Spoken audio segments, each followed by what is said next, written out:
गर्मियों की एक दोपहर थी। सूरज अपनी पूरी आबोताब के साथ चमक रहा था। गांव के हर कोने में गर्मी की शिद्दत महसूस की जा सकती थी। खेतों में काम करने वाले किसान सूरज की तपिश को सहते हुए अपने काम में मसरूफ थे, मगर किसानों के लिए ये मौसम मेहनत और सब्र का इम्तिहान था। ये है रामू चाचा, जो गांव के पुराने और तजर्बाकार किसान हैं, और ये है राजू, जो रामू चाचा का बेटा है, जवान और मेहनती। और ये है आयशा, जो राजू की बीवी है, जो अपने शौहर के साथ खेतों में मदद करती है। और ये है पप्पू, जो गांव का दूसरा किसान है, हमेशा चहक चहक कर बात करता है।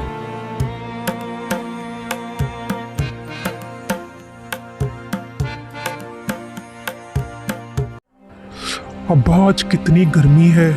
ये गर्मी की शिद्दत ख़त्म होने का नाम ही नहीं ले रही।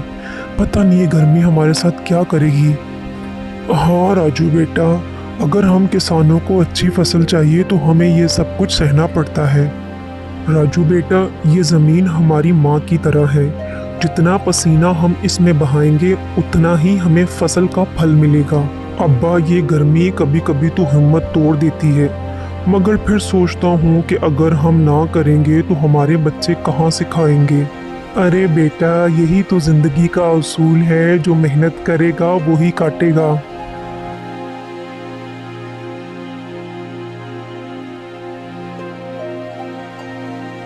आयशा अपने शौहर राजू के लिए खाना और पानी लेकर आती है। वो देखती है रामू चाचा और राजू थकन से निढाल हैं, मगर फिर भी काम में जुटे हुए हैं। रामू चाचा, राजू, आ जाओ, खाना खा लो। चल राजू बेटा, चल खाना खाने चलते हैं। मुझे तो खाने में साग की खुशबू आ रही है। हाँ भाई, मुझे लगता है आयशा बेटी ने साग बनाया है। जी, मैंने साग रोटी ही बनाई है। अब आप लोग खाना खा लें।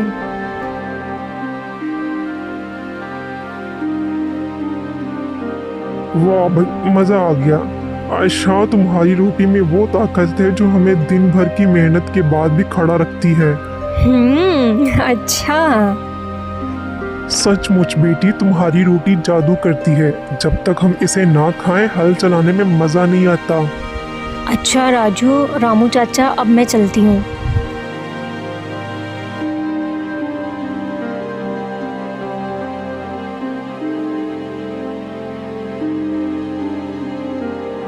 पप्पू, जो हमेशा बातूनी और खुश मिजाज रहता है, अचानक खेत में आता है और जोर जोर से हंसने लगता है।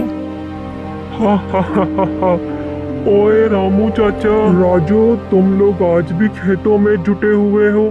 इतनी गर्मी में कौन काम करता है? आओ आज गांव के चाय वाले के पास चलते हैं। पप्पू भाई, ये गर्मी तो किसानों की रोजी रोटी है। अगर आज हम काम छोड़ देंगे तो कल भूख के सिवा कुछ नहीं होगा। वाह भाई, तुम्हारी बातों में हमेशा कुछ ना कुछ सच होता है। मैं तो मजाक कर रहा था, लेकिन तुम्हारी मेहनत की दाद देनी पड़ेगी। गोपाल, जो गांव के दूसरे सिरे पर खेतों में काम कर रहा था, वो सारी गुफ्तगू को सुन रहा था। वो अपनी जगह से चलता हुआ आता है और बातचीत में शामिल हो जाता है।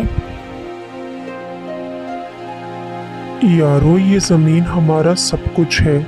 जिसने इससे मोहब्बत की वो कभी भी भूखा नहीं रहेगा। हम किसानों का पसीना ही हमारे बच्चों की खुशियों की वजह है। हाँ बिल्कुल सच गोपाल, तुमने बिल्कुल सही कहा। यही मेहनत हमें इज्जत देती है। शाम ढल चुकी है, सूरज मगरिब की जानिब गुरूब हो रहा है। सारे किसान अपना काम ख़त्म करके घर की तरफ लौट जाते हैं।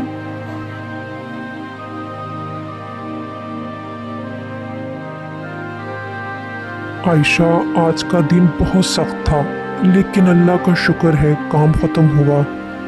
हाँ आयशा बेटा, आज तो गर्मी की इंतहा थी, लेकिन मेहनत का सिला हमेशा अल्लाह देता है। कल फिर एक नया दिन होगा और हम फिर से अपनी ज़मीन का हक अदा करेंगे। रामू चाचा, मैं आप लोगों के लिए चाय बना देती हूँ। नहीं नहीं बेटा, अब हम जाएंगे अपनी पुरानी बैठक पर। रामू चाचा, राजू, पप्पू, गोपाल सारे किसान पीपल के दरख्त के नीचे पहुंचते हैं तो सब वहां बैठकर आराम करने लगते हैं। ये जगह गांव की पुरानी बैठक है जहां सब लोग शाम के वक्त जमा होकर बातें करते हैं। यार ये पीपल का दरख्त भी कितना अजीब चीज़ है। जब भी यहाँ बैठते हैं सारी थकन भूल जाते हैं।